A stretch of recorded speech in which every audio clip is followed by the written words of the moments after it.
Hi, I'm Renae Hanvin and welcome to What If Wednesdays, where once a month we'll be talking to key people about some what ifs that could impact your business and the Blue Mountains business community.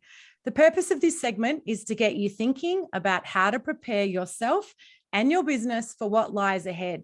I'm really excited today to be joined by Peter Strong, the principal of Community Economics, which is a consultancy working with business communities across Australia, providing support, community engagement, and expertise across all aspects of economic development. And we've already tagged to bring him to the Blue Mountains in the coming months. Now, most recently, Peter was the CEO of the Council of Small Business Organisations Australia, also called COSBOA. He was Australia's main advocate for the small business community for more than a decade. Peter has a lengthy track record in the business world and has worked on micro and macro economic development activities with the Australian government, the World Bank, and the United Nations. Peter, thanks so much for joining us in the Blue Mountains today, virtually. Yeah, no, thank you. It was great to catch up. Now, we're going to get into your favourite topic in a minute, politics, and I think there's a lot to be learnt and talked about there. But I want to start with, you've worked in small businesses and with small businesses during all stages of the life cycle. So I want to ask you, what if a small business is faced with an unexpected crisis or disaster, like what's happening at the moment? How should they manage and build their own resilience? Well, and it's a great question. And a lot of small business people think about it, but they don't do a lot more than think. And I've been there, done that. You know, you think, oh, I must plan for that, and I better get ready for this. And then I get so busy doing the business that I don't get around to it. But a couple of things with that. One is the other businesses around me when I had my business and around businesses, we've got to work together, whether it's people within industry, and I was in the book industry, so I would talk to a bookseller in another city for that matter, but it didn't matter. We would swap notes and tell each other what's going on, and also the business next door or down the road or whatever. And it comes back to the personality of the person. I mean, that's the beauty of a small business, is we're all different. And that's what customers like. They'll walk past one cafe to go to another because they like that cafe owner, and vice versa.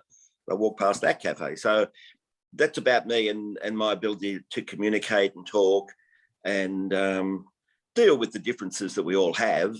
The aim being that we're all going to be better off if something happens. I mean, my shop was damaged in quite a big storm, and that was something where I spoke to other businesses quite quickly and discovered that the insurance industry, and interesting, in this particular storm in Canberra, was very trustworthy. I mean, they were really easy to deal with, and the other businesses confirmed that. So it gave me confidence to go and do that, whereas without talking to them, I would have not been very confident in the insurance side of things, but I was, and it worked out very well. So that's one of the things. You got to talk to people, certainly the family and industry leaders where necessary. Does that make sense so far?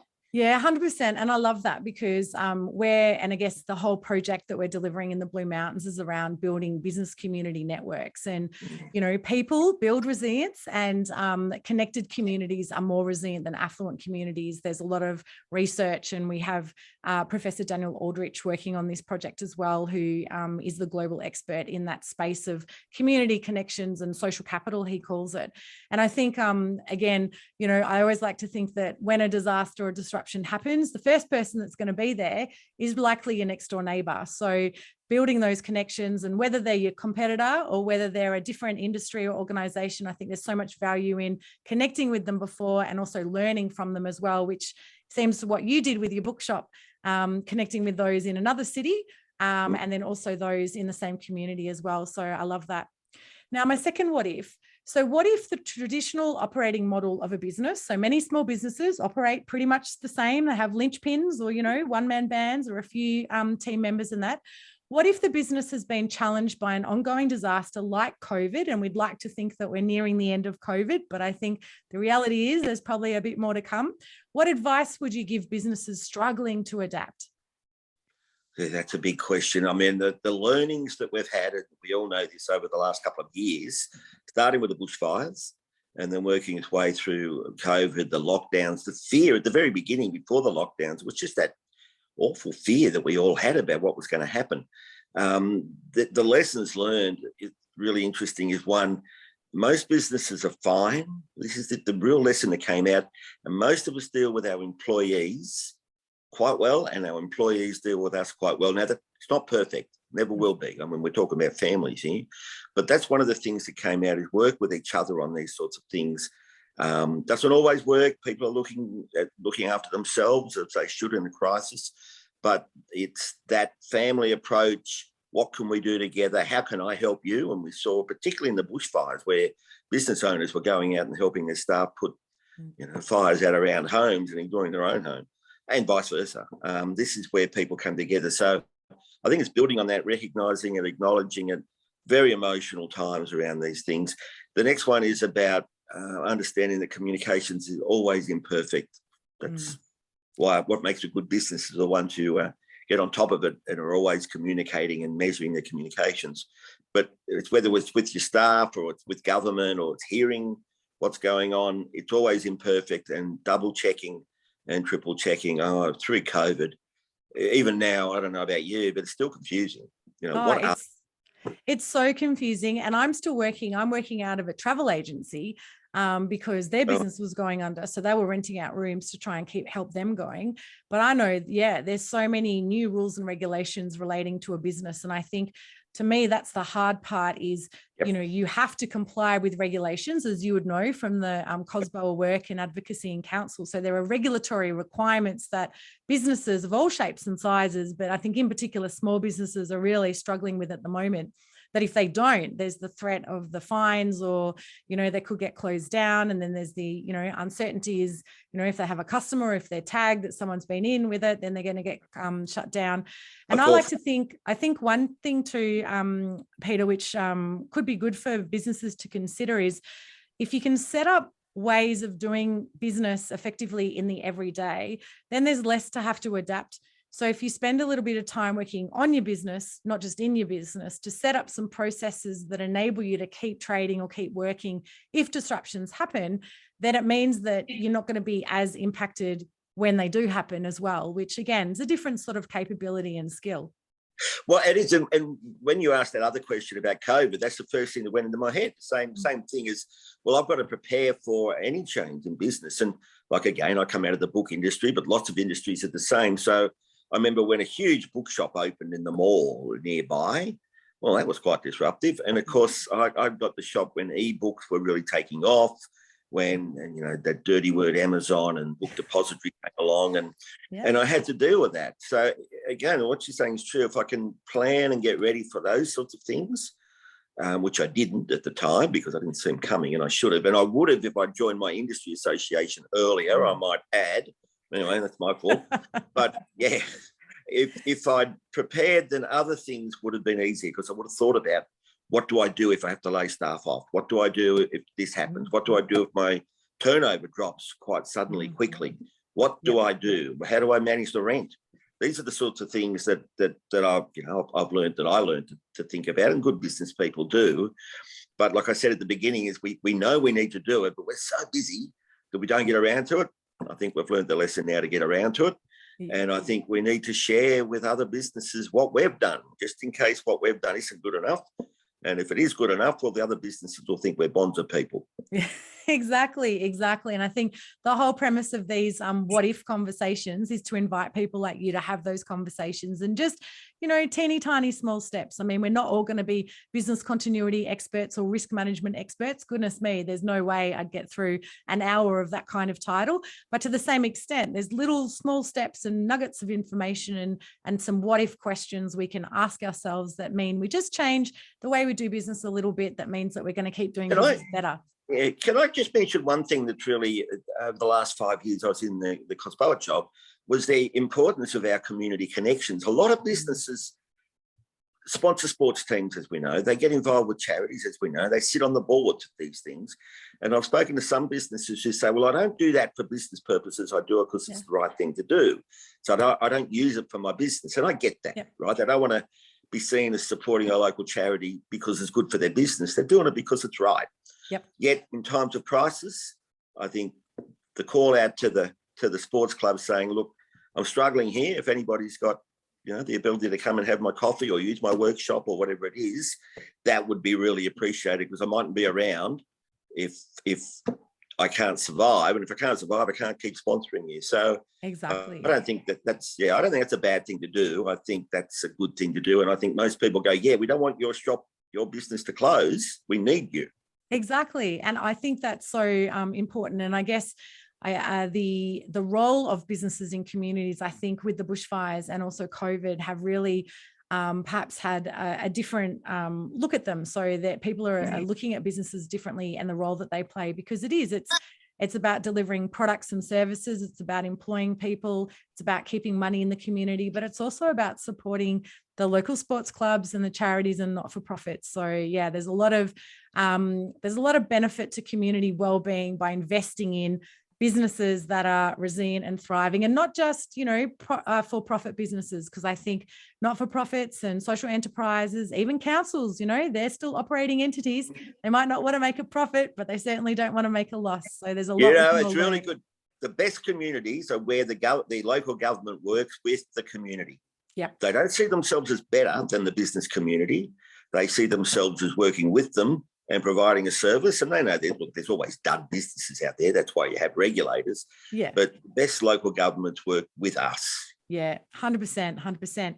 Now, talking about politics, it's a nice little weaving into the next couple of what if questions I have for you.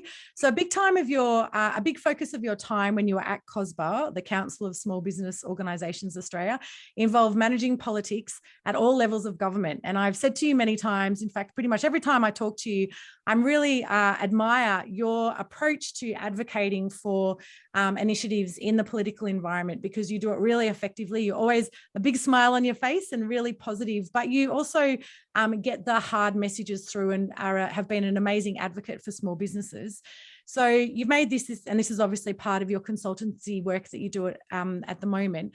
But I have a couple of what if questions, which might be a little bit different. What if a business, like a small business, but really any business, what if they wanted to drive a project that would benefit the entire community?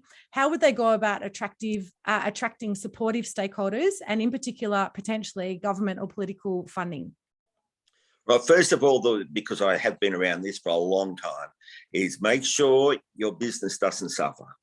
Mm-hmm. Do whatever you can to make sure, because I've seen people that get so passionate about what they're doing, farmers in some cases, and their business or their farm suffers. So just take that as a warning. Make sure your business doesn't suffer. So in having said that, it's finding other people with the same mindset. Yep. Now, if you've got a good chamber of commerce, go and find out what that's like. Some chambers are run by personalities for their own purpose, and some are run by the community for the community. So you need to find that out first. But I'd be absolutely finding other people that support your idea. That could take some time, but that's what you have to do, because of the modern, you know about this, to get money in the modern world, you've got to prove to the public servants, to the politicians that in most cases, that you've got community support, right? You've got to find those letters of support, and they're difficult to get. But the reason they do that is, in the past, people have got money because of who they know. I know it's hard to believe that happens, but it does. But they get the money for who they know, and the community is quite rightly upset about that.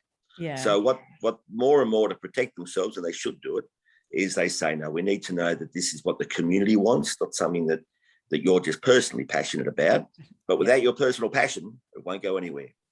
And Peter, I love that. And a big part of this project that we're delivering with Business BM in the Blue Mountains is to set up a new structure of business networking. So chambers, but also including other businesses as well, because we've mentioned in this conversation, there's nothing more important than networks and supporting and learning and connecting with businesses.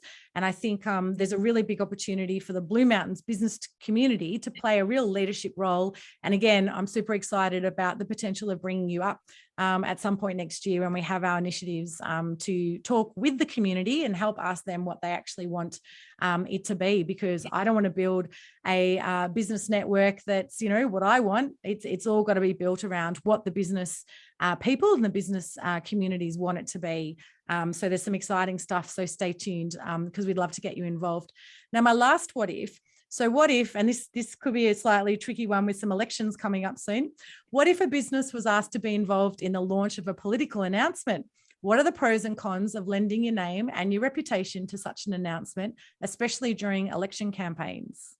Well, and it's a great question. First of all, if you support a particular party, good on you, right? If it gets in the way of your business, then you need to make a decision. So if someone puts in a window, I vote Labor or I vote Liberal, they really do nail their colours to the mast, and they should expect a bit of pushback, but they might get a lot of people go in there and buy things. So I've got no problems with that. It's just the impact upon your business of that passion. And we saw with COVID, some people, not many businesses, but were saying, you can come in here even if you aren't vaccinated, and they suffered. I know of one that closed because they made that statement. You think, well, fair enough. And others where the anti-vaxxers attacked them, and everybody went and supported that business, right? So those sorts of things need to be kept in mind. But if a politician came along to my business and said, will you support me, I'd think 20 times about it and probably say no. If it's about the initiative, and this is what we did with the council when I was there, is we said we don't support parties, we support policies and we support people. So I've written referee for people like Kelly O'Dwyer and Julie Owens, a member of Parramatta in Sydney, because we, as my members said, they are supporters of small business. So the letters of support said, we don't support their party necessarily, that's up to the voter. But gee, we support these people, they're good for us. So, and the policies are good for us, or the policies are bad. So it's really important to be seen as neutral, again, unless you want to be sitting. My old bookshop, by the way, was a very left-wing bookshop. Doesn't mean I am, of course, but it was very out there. But that was its selling point. We targeted those sort of areas, and it worked. But it's a decision to make. But if someone come to me and said, "Can I use you as a case study to support my election?" I'd really think about it a lot before I said yes, and I'd have to make sure that there would be no pushback against me. That's my advice to anybody when it comes to politics. And I think that's really great advice, because I guess when you are asked those questions, you might feel obliged to, you might think, oh, great, I get on the TV, but you do need to think about the consequences, which could be positive or negative around them as well. So think about it 20 times. I love that. So that was our second What If Wednesday catch up. If you have an idea for a future conversation for either a guest or a topic, please email us at info@corporatecommunity.com. Remember, what ifs are all about helping you to build resilience and readiness in your business and in the Blue Mountains business community. Peter, thanks so much for your time today. Can't wait to get you hopefully up the top and down the bottom of the mountain soon. Yeah, we'll see each other face to face in real life. Thank you. Let's hope. Thanks, Peter. Bye. Bye.